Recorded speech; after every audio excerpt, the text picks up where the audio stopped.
Bonsoir à tous et bienvenue dans cette nouvelle édition du 19h sur Monaco Info. Découvrons tout de suite ensemble le sommaire. C'est sous les yeux de la famille princière que des jeunes rugbymen venus du monde entier ont participé aujourd'hui au traditionnel tournoi Sainte-Dévote au Stade Louis II. Le parrain de l'édition 2022 était le rugbyman français Mathieu Bastaro et il sera notre invité dans ce journal. Nous reviendrons sur la belle deuxième place provisoire au classement général du championnat de France de football conquise hier soir par les joueurs de l'ASM-FC après leur victoire 2-1 face à Lille. Le passage à Monaco de la flamme du soldat inconnu, une cérémonie était organisée aujourd'hui devant le monument aux morts du cimetière. Tout au long du week-end, il est possible d'admirer au chapiteau de Fontvieille de très nombreuses races de chiens. Ces derniers se sont mis sur leur 31 pour que leur élégance soit distinguée. La présidente de la société canine, Mélanie-Antoinette Demassy, nous présentera l'événement. Et puis que la force soit avec eux, il est désormais possible de s'initier à un art martial tout droit sorti de la plus mythique des sagas de science-fiction, Star Wars, le sabre laser. Reportage à suivre. Au-delà de ces programmes d'apprentissage de la natation et du sauvetage en milieu aquatique, notamment, la Fondation de la Princesse Charlène promeut également les valeurs du sport comme facteur d'éducation et tout particulièrement le rugby, un sport cher au cœur de la princesse. Cette dernière, accompagnée de son mari, le prince Albert II, et de ses enfants, le prince héréditaire Jacques et la princesse Gabriella, a donné le coup d'envoi ce matin du tournoi Sainte-Dévote. Des jeunes rugbymen venus du monde entier et pour les plus lointains d'Amérique du Sud, d'Équateur, se sont affrontés dans un esprit sportif, bien sûr, sur la pelouse du Stade Louis II. Pour les encourager et partager sa passion du rugby avec eux, le parrain de la compétition était Mathieu Bastaro, l'international français, passé notamment par le Stade français et Toulon et évoluant aujourd'hui à Lyon. Il est notre invité. Bonsoir. Bonsoir. Vous êtes de retour à Monaco. Vous aviez déjà été l'ambassadeur du tournoi Monaco Sevens. Vous ressentez cette envie de faire de Monaco une nouvelle terre de rugby. Alors sur une ligne horizontale, il y avait le sud-ouest, Toulon un peu plus près de nous et bientôt Monaco. Oui, effectivement, j'étais déjà présent pour l'édition du Seven l'année dernière. Et c'est vrai que quand on m'a demandé d'être le parrain de ce tournoi, j'ai accepté volontiers parce que je trouvais ça formidable qu'il puisse avoir un tournoi international pour des jeunes joueurs à Monaco. Et en plus, voilà, je ne suis pas loin, j'habite Toulon, donc c'était le moyen de faire un petit crochet ici. Il y a tous ces jeunes venus du monde entier autour de vous. Quel message vous allez leur faire passer au-delà des encouragements et du modèle que vous pouvez représenter pour eux ? De tout simplement profiter de ce moment, de se régaler parce que moi je me souviens, ces tournois-là quand j'étais jeune, c'était juste un pur plaisir et de profiter. Ils ont la chance d'être dans un super stade, un stade historique.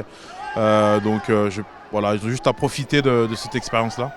Vous avez commencé au même âge qu'eux ou plus jeune encore ? Non, moi j'ai commencé très jeune. J'avais 5 ans et demi. Donc j'étais encore un bébé, on va dire, mais grand par la taille. Et le rugby a changé en quelque sorte votre vie ? Oui, ça a beaucoup changé ma vie. C'est toute ma vie, tout simplement. C'est vrai que j'ai pratiqué que ce sport-là. Et ça m'a permis de grandir en tant qu'homme surtout. Bien sûr, en tant que sportif, j'ai vécu des expériences exceptionnelles aux côtés de grands joueurs, mais en tant qu'homme, ça m'a permis tout simplement de me forger. Et la Fondation Princesse Charlène qui promeut justement les valeurs du rugby comme des valeurs modèles, c'est l'une des raisons de votre venue aussi aujourd'hui ? Oui, toujours. Ça fait quelques temps que nous sommes en contact, qu'on essaye justement de faire avancer les choses. Et aujourd'hui, pour moi, ça me semblait naturel d'être là. Vous avez fait une saison aux États-Unis, pour parler un peu de vous aussi, en 2020. Alors c'était une période un peu particulière, mais où en est le rugby outre-Atlantique ? Parce que difficile de s'imposer face à des mastodontes tels que le baseball, le football américain ou le basket ?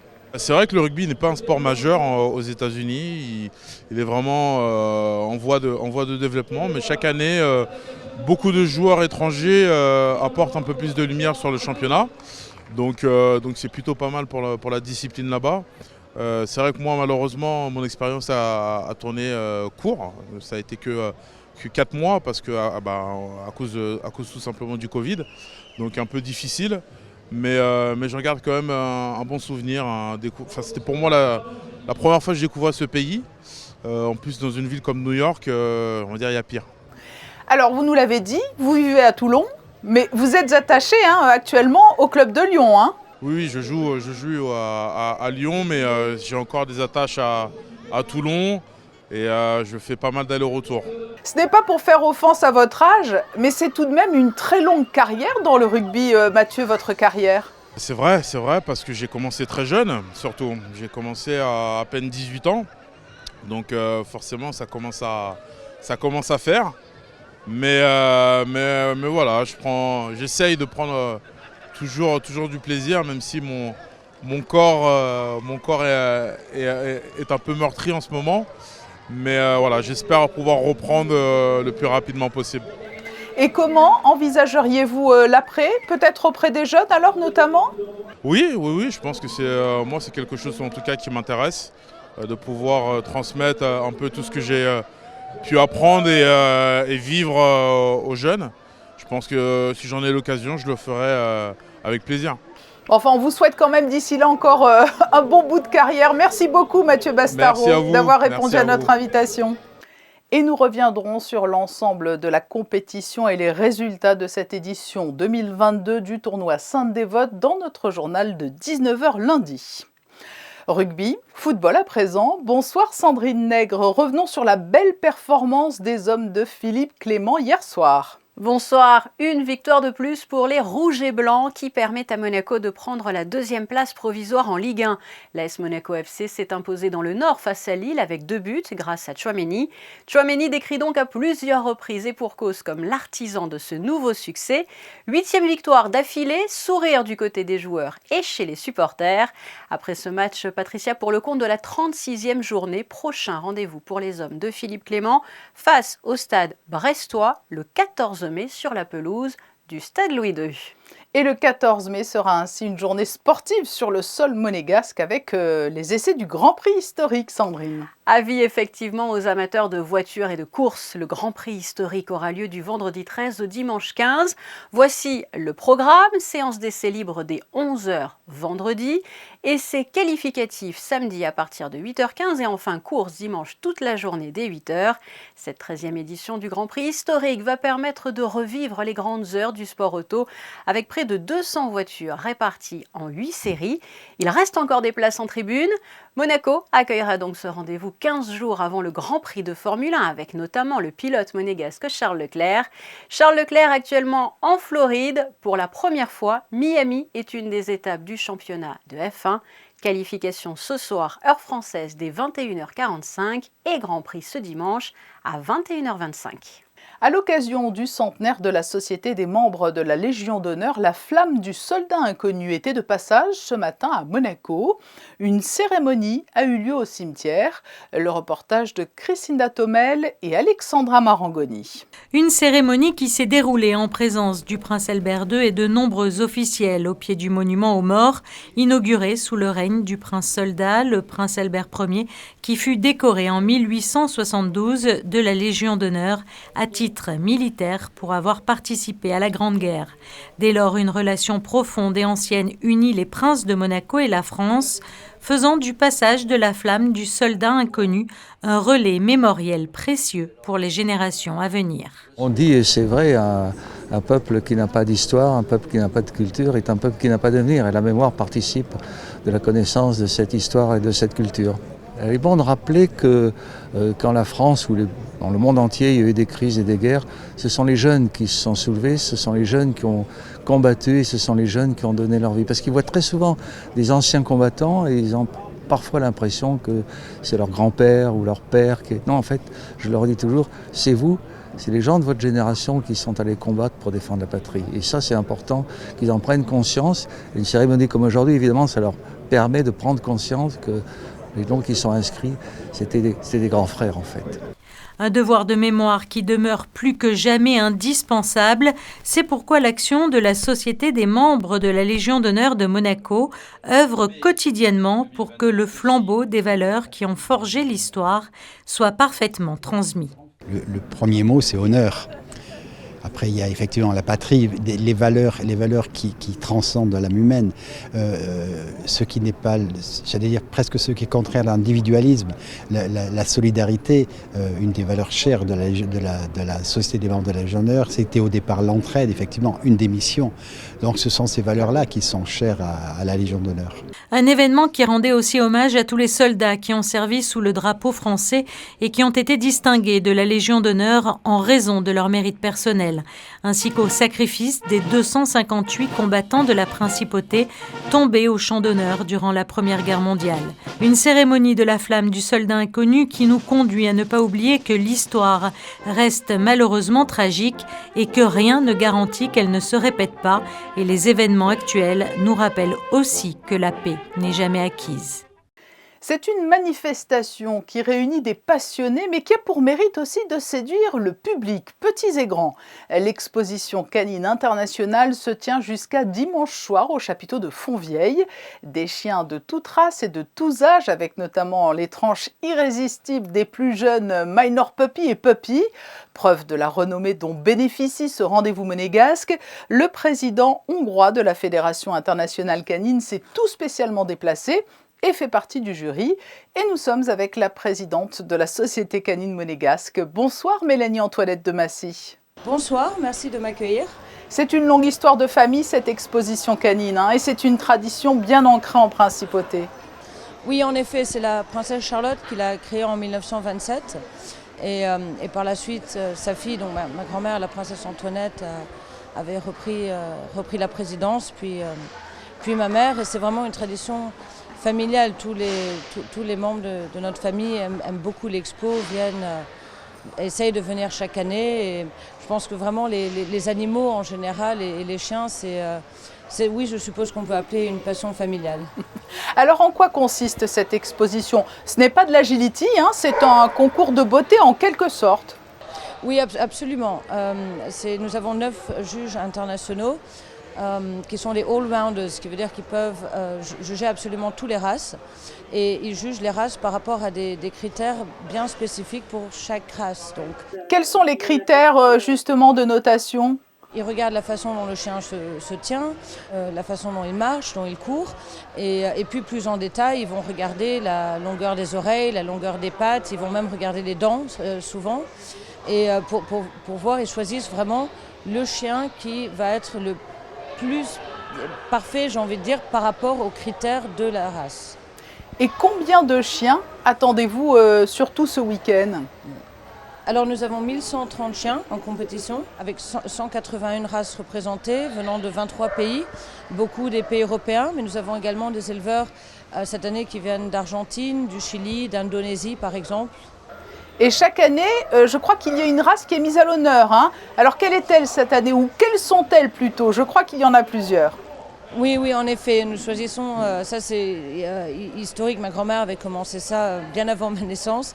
Nous appelons ça la spéciale, donc nous mettons quelques races, ça dépend, ça peut être 4, 5, 6 races, à chaque fois appartenant du même groupe. En fait, il y a 10 groupes de chiens. Et chaque race appartient à un de ces groupes. Donc en l'occurrence cette année c'est les chiens du groupe 6. Il y a les Dalmatiens, les Rhodesian Ridgeback, Basset Hound et Beagle qui sont mis à l'honneur. Et puis je crois qu'il y a aussi cette race de chiens venus d'Afrique du Sud et dont la princesse Charlène a ramené un spécimen il y a quelques mois en principauté. Exactement, c'est le Rhodesian Ridgeback, donc une des races qui fait partie de la spéciale. Est-ce qu'il y a des races en vogue ou qui réapparaissent au fil des ans? Oui, qui réapparaissent. Oui, alors il y a, par exemple là nous avons 4 races de chiens qui sont pour l'instant agréées à la Fédération canine internationale temporairement. Donc c'est pour ça qu'ils peuvent être dans le concours et c'est en attendant qu'il y ait encore quelques années d'études pour qu'ils soient vraiment officialisés complètement, je dirais, par la FCI.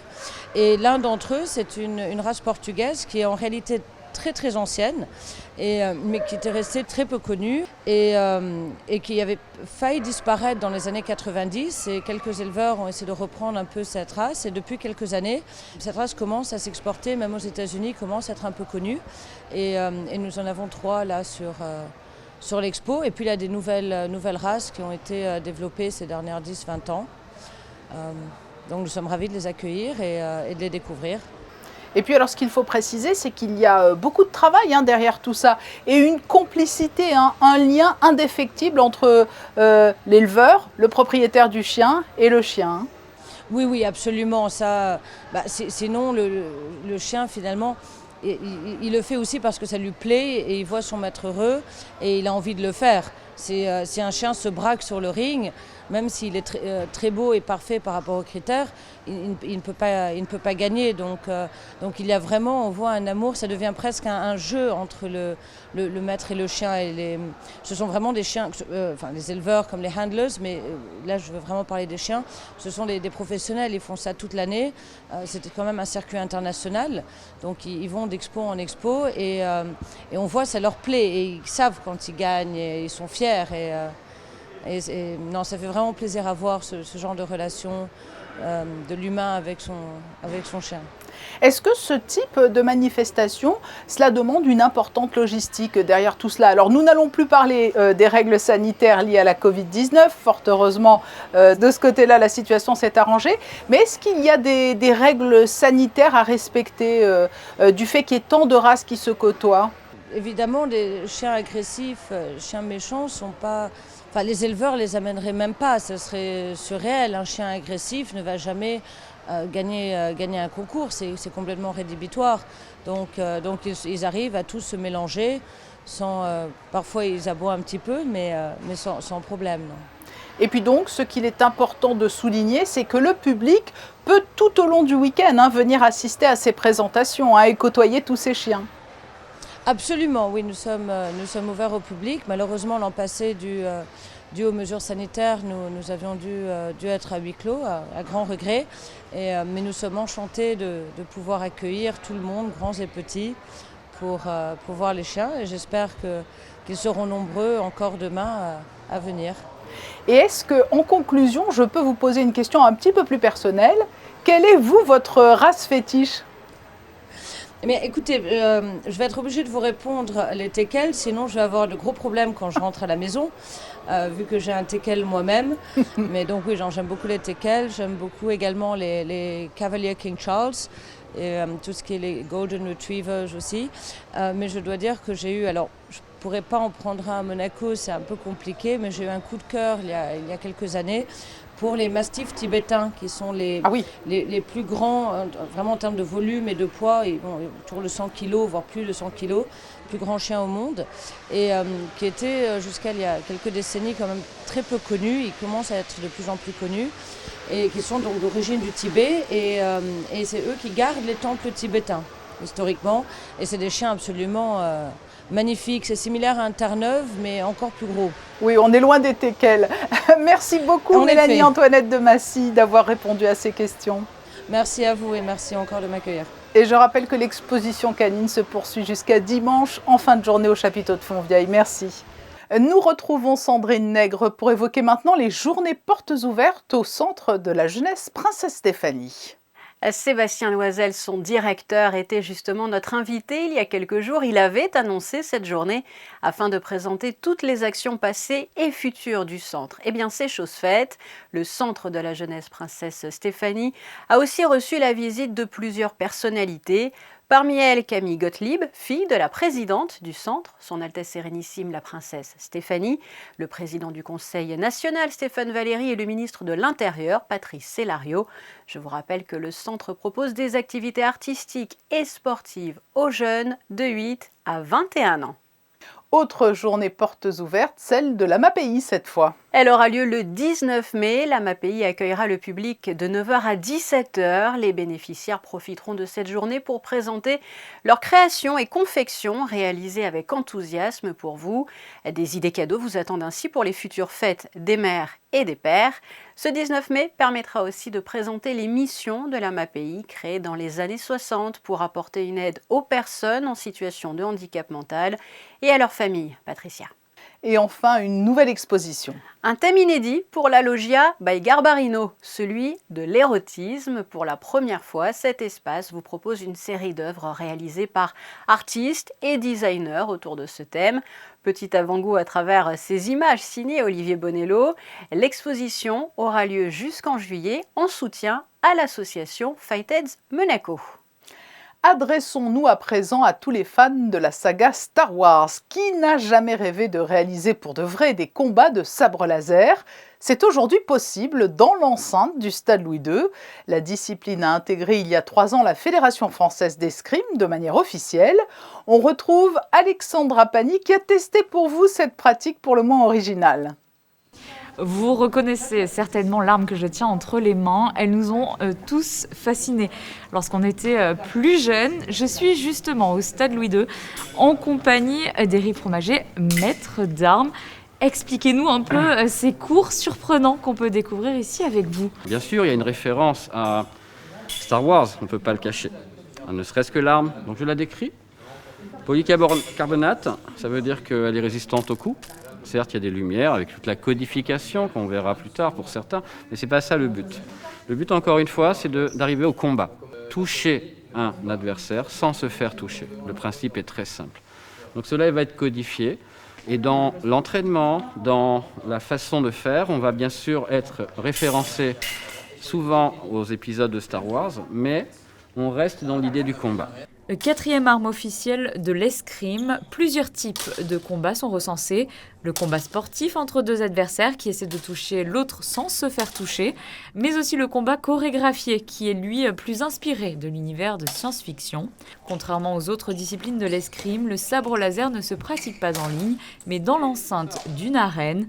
Une discipline qui débarque tout juste à Monaco. Elle est accessible dès l'âge de 15 ans en moyenne et l'on débute avec l'apprentissage des mouvements de base. Descendante, fait le tour. Et main droite, pareil. Si on était sur main droite, on serait descendante longtemps. J'ai besoin d'encore quelques heures de pratique, contrairement à certains qui maîtrisent déjà la discipline depuis plusieurs années. J'ai découvert très tôt, avec mon frère, donc à l'âge de, je dirais, une dizaine d'années, donc c'était il y a 6 ans. Qu'est-ce qui me plaît dans le sport ? Tout petit, j'étais déjà un grand fan de la saga Star Wars, mais au-delà de ça, j'ai toujours aimé les sports de combat. Ça va faire une dizaine d'années que je fais de l'escrime, et quand j'ai découvert cette nouvelle discipline, c'était juste de la joie, parce qu'on alliait là une passion qui était celle du sport et un rêve d'enfant, donc c'était génial.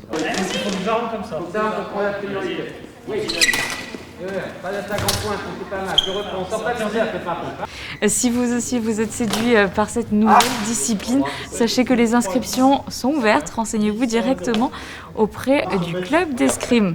Pas d'épisode de la saga Star Wars à l'affiche le 10 mai de la prochaine projection de l'Institut audiovisuel, mais un film culte lui aussi, Elephant Man. Et pour nous en parler, Vincent Vatrican et Fabien Bonilla. Vincent Vatrican, bonsoir. Bonsoir Fabien. Aujourd'hui, on s'attaque à un monstre sacré du cinéma, Elephant Man de David Lynch. C'est un film en noir et blanc de 1980. Ça vous va quand je dis un monstre sacré du cinéma ? C'est trop fort. Le film ou le réalisateur ? Alors, le film, pour commencer, le film. Est-ce que c'est un monstre sacré ? C'est un sacré film de monstre. Oui, déjà. Oui, c'est un film qui, sans doute, a traumatisé les gens qui l'ont vu à l'époque. Et en même temps, je pense que c'est un des films les plus intelligents sur la représentation de la monstruosité à l'écran. Évidemment, tout est une question de regard, et le parcours du film et du spectateur dans ce film, conduit par David Lynch, c'est justement de l'amener à porter sur cet Elephant Man, le héros du film, John Merrick, donc qui est un personnage né difforme. Oui. D'avoir le regard qui change tout au long du film pour avoir un regard tout à fait humain et bienveillant sur cette personne. Ouais. C'est un film extrêmement bien joué par John Hurt et Anthony Hopkins. Oui, performance absolue. Alors d'un côté évidemment parce que John Hurt qui joue Elephant Man est évidemment grimé. Rappelons quand même, et c'est une des prouesses du film, que pendant un long moment son visage est totalement masqué par un voile jusqu'à ce qu'on découvre son visage. Donc là aussi, le dévoilement... il se fait intelligemment. La réaction qui ne manque pas d'arriver dans notre regard et la manière dont Lynch va jouer justement par la mise en scène à nous faire changer ce regard pour finalement quelque part adopter ce personnage et à découvrir aussi que pour autant, tout difforme qu'il est, il est animé de sentiments et finalement relativement intelligent comme vous et moi. Tout part d'un animal de foire, j'ai envie de dire, d'un monstre dans une foire. Un mot sur l'histoire ? Oui, et dans cette sorte de zoo, de foire, un médecin qui est un peu expérimentateur découvre ce monstre et décide de le faire rentrer dans son hospice, de le soigner, et puis c'est là que le rapport qu'il va avoir avec lui va changer. Justement, comment se sent-on à la fin du film, nous téléspectateurs? On se sent voyeur, on se sent bienveillant. Comment se sent-on?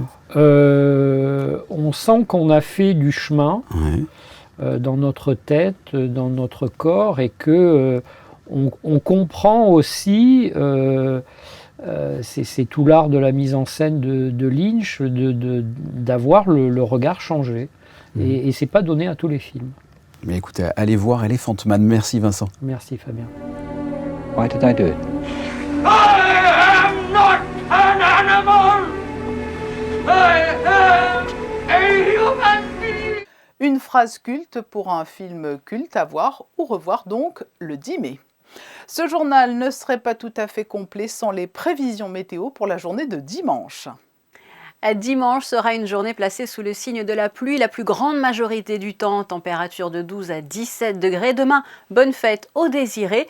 Et il s'agira bien sûr du jour aussi des commémorations de la fin de la Seconde Guerre mondiale, actée le 8 mai 1945. Patricia. Merci Sandrine et merci à vous qui nous êtes fidèles. Nous nous quittons avec les plus beaux clichés de l'exposition canine qui se tient jusqu'à demain au chapiteau de Fontvieille. Ils sont signés Stéphane Dana. Demain à 10h30, la messe dominicale en direct sur Monaco-Info. Puis à 19h, le magazine de Yann-Anthony Noguès. Il sera question de la transformation du cirque. Et à 20h, j'aurai le plaisir de vous retrouver pour le best-of de la semaine. Je vous souhaite une belle et douce soirée.